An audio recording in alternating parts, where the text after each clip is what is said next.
When you're hearing, there is no judgment,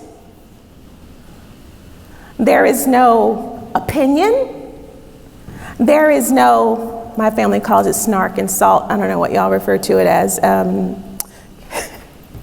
You don't get to downplay or degrade someone as you're hearing something that they say that you don't agree with. You're allowing them to speak and be heard without judgment, without opinion. And then it becomes a safe place. When you're improving the relationship, you're building trust. Trust leads to respect. Imagine that. Now what type of relationship are you building?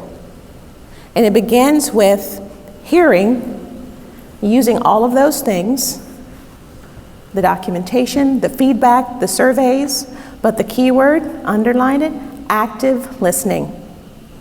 When employees feel heard, then they perform better.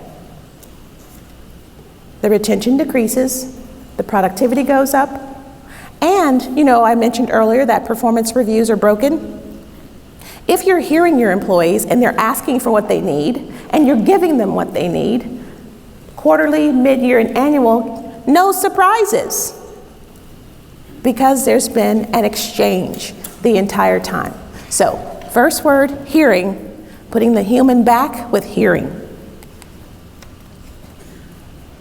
Listening, often the only thing we need to do to help someone. What do you need to be more successful in your job?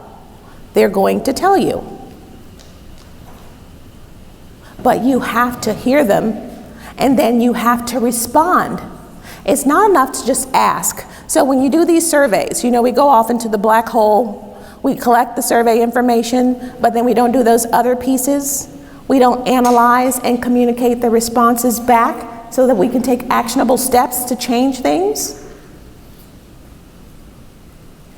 But it's usually the only thing you need to do to help someone is allow them to be heard.